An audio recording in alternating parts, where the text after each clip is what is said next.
I want to This thing that British government and Nigeria government are doing this innocent man is not good. It's good to say do something, you will do it. And you're here sitting conviction. And you wonder why God cost you this. Useless black man. You don't know what justice means? You have no idea what justice means. You don't know what justice means. Useless black African people. You don't know the meaning of justice. Your constitution says you cannot try anybody unless the law is written. Show me the written law. Show me the written law. I want to know the written law. Talk to me now. Show me the written law. Are you okay? Don't go close. Don't try that rubbish. Don't try it. Don't try it. Go ahead and say don't try that rubbish. Don't try that rubbish. Useless people. You don't know law. You don't know law. Your own constitution you don't respect. Supreme Court judgment you don't respect. Then why are we in the court of law? Why are we in the court of law, I ask? Nonsense. You think Britain can ask you to jail me and you jail me? You are dreaming. You are dreaming. I'm telling you that you are dreaming. Nonsense. So the video you just watched now is a video of our leader Mazi Nnamdi Kanu in court today. So as you can see, our leader is very, very hot in court because they are trying all they could to make sure they manipulate things. Please like this video, comment and share. In case if this is your first time, don't forget to subscribe and turn on the notification button. Before we watch the other video to know exactly what happened in court today, let me tell you this, because they are telling Mazi Nnamdi Kanu to defend his case, but Mazi Nnamdi Kanu is telling them, if you want me to defend, I will enter defend, but before then you will try to tell me under which law you are charging me for, or you will tell me the exact offense that I committed and the law that is backing it up. That is exactly the problem of what is going on now. So listen, for me, I don't have hope in Nigeria judiciary. Already you have heard from Omoyole where they said that they plan to sentence Mazi Nnamdi Kanu, being our leader, to death or life imprisonment. But I am happy that our leader have already drafted the letter to President Trump. In fact, for me, I don't believe Nigeria judiciary for anything, and I'm always saying it, do not let anything push you to their court, because you will not find justice. That's just that. So I will allow you now to watch this video to see what really transpired today in court, because they are trying to convict Mazi Nnamdi Kanu, whether good or bad, because they have pushed for Mazi Nnamdi Kanu to enter defending. He refused. That he cannot never start defending without showing him the offense he committed or the law that is backing the offense that they claim, the law that is backing the offense. So that is exactly what is happening. Please watch this video, tell me what you think under the comment section, and subscribe to this channel if this is your first time coming across the channel. Thank you and God bless you. Watch the video. Your constitution says you cannot try anybody unless the law is written. Show me the written law. Show me the written law. Don't try it. Don't try it. Don't try rubbish. Don't try rubbish. Useless people. You don't know law. You don't know law. Your own constitution you don't respect. Supreme Court judgment you don't respect. Then why are we in the court? Why are we in the court of law? Morning, sir. Good morning. Yes, I know you attended the proceedings today. Yes, I did. For Nigerians to know. Yeah. Just a summary of what happened.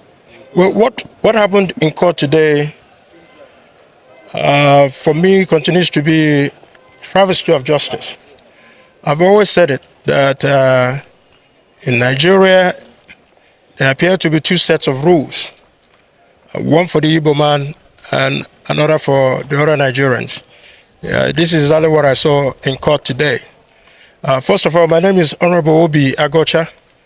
I represent the great people of Iguano, Umuahia North and Umuahia South Federal Constituency. I am the primary representative for Mazi Nnamdi Kanu. So I'm going to speak to you as a layman. I'm not a lawyer.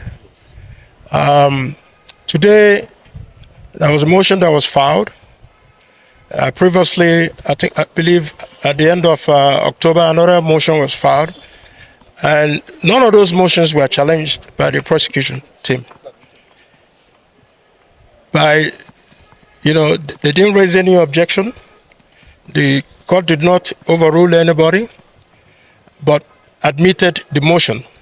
So on what basis then is the trial, the efforts that are being put to compel Mazi Nnamdi Kanu to trial when the motions have been put and yet to be challenged by the prosecution team?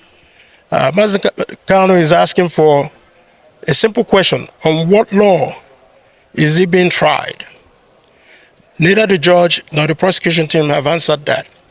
And today, that motion that was raised by Mazi Nnamdi Kanu and served to the prosecution team were not challenged. And it's very, very critical and important that we know that. However, the judge now ruled to say that he's reserved November 20th for ruling, when there are jurisdictional issues, thresholds that are yet to be overcome. So this is a political trial veiled as a criminal trial. And for the stability of the Southeast and for the stability of Nigeria in a whole, to bring to end the civil war that was fought in 1967, means that the president should please look at the totality of Mazi Nnamdi Kanu's trial and bring an end to this charade, a travesty of injustice, bring an end to it so that the Southeast can be peaceful again, Nigeria can be peaceful again. But if they are determined in the way they have steamrolled this process, rushing to a judgment, then like Mazi Nnamdi Kanu says, there's a God in heaven, and the injustices that are being meted to Igbos, we will not forget. We will not forget. Even if we forget, our children and our grandchildren will not forget. Because it is important that everybody notes it, especially Mr. President, that in order for him to consolidate his goodwill for 2027, start with how he handles the matter of Nnamdi Kanu.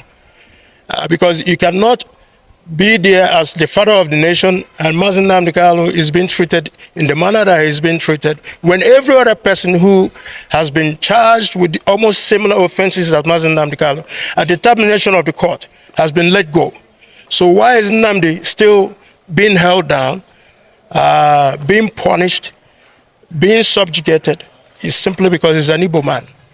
So if we get it, the president gets this right, then we will begin the process of healing and reconciliation and putting back the Southeast back as a home where people can come and feel free in their homes without running away from all these high crime and criminalities that are happening in the Southeast. So Mr. President has an opportunity now. The world is looking at us, both from the persecution of Christians, from the persecution of Mazi Nnamdi Kanu, to know how we are going to, put our houses in order. But like I said, is one person. You can take Mazi Nnamdi Kanu if you so wish. You have the authority, but many more Nnamdi Kanu will rise because this is clearly an injustice that is being meted at one person who happens to be an Igbo man. So I plead with Mr. President to note that this is a political trial, and which requires a political solution to bring everything to a closure. Thank you. Oh my God, so I'm very excited, very, very excited that President Trump has finally designated Nigeria as a country of particular concern. You see, on Tuesday this week, Tuesday, October 28th, 2025, around 11 a.m. Oklahoma time, that's Central Standard Time, United States, I got a call from Jesse Sutherland, the policy advisor to the senior senator from Oklahoma, Senator James Lankford. That's one of the signatories to Senator Ted Cruz's bill. The message was just simple and direct. Frank, can you write a reminder to the letter sent to this office to be forwarded to the Department of State? So the Department of State, that is the office of the Secretary of State of the United States, Marco Rubio, was asking for a reminder because they don't want to act so moto. They want to act as a response to a call made by Nigerians. So I wrote that letter immediately and sent to the office of Senator James Lankford. That was on Tuesday, October 28, 2025. And today, which is Friday, October 31st, 2025, by 12:29 p.m., Jesse Sunderland, the policy advisor to Senator Lankford, called me. And his message was just direct. Hold on, the senator wants to speak with you. And Senator Lankford was like, Frank, the president has just designated Nigeria as a country of particular concern. So I want to thank all those Nigerians who have been advocating for this, starting with my bishop, the bishop of the Catholic Diocese of Makurdi, Bishop Anagbe, and all the Reverend Fathers of Benue origin in the United States here, and very particularly to the guys at Equipping the Persecuted, very great man, Judge Saul, who has been there for Nigerian persecuted Christians, the guys at Truth Nigeria, Doug Barton, who himself was a former staff of the State Department, and Mike Arnold, and of course all the senators and the House of Rep members. You know, Trump has officially designated Nigeria as a country of particular concern, which was our call. When Yerwata happened on June 13 and 14, I told myself that Yerwata would be the catalyst for a lot of things to happen to shake the very foundation of Nigeria in the war against terrorism, especially Fulani terrorism and the genocide against Christians in Nigeria. Yerwata served as a catalyst. The killings of 13 and 14. And so I want to say, my kinsmen in their graves, they'll be happy that the world is taking an action over the genocide that has happened.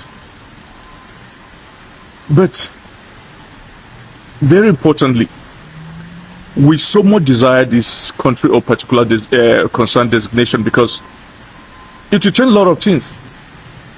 First of all, a lot of people were asking the implications. I've said it in several of my videos.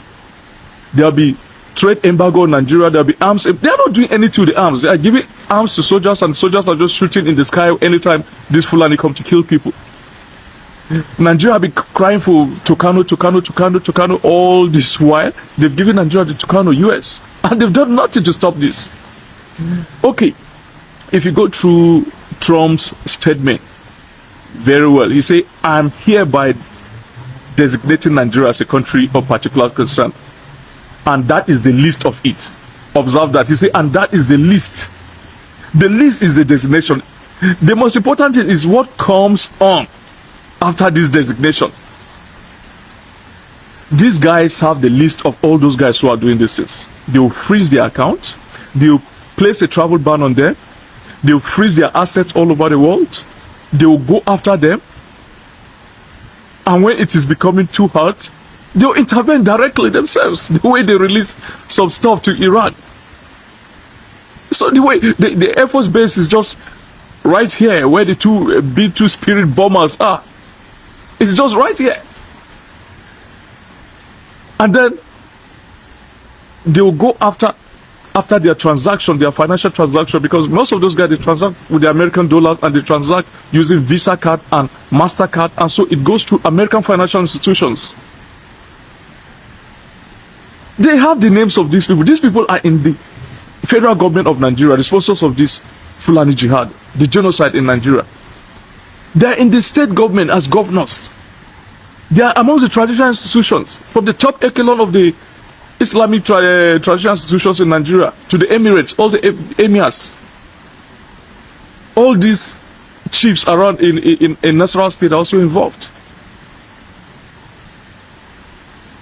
So the United States, so every patriotic Nigeria, those of us who call for this designation as the most patriotic Nigeria, because we want a solution. The solution was at hand and the government could not use it for political correctness, still protecting the sponsors of these killings. So right now with this designation, it is a notice to the entire world that genocide of Christians is happening in Nigeria. And other countries in the European Union, the United Kingdom, and Canada will also act. So we are very happy with this designation.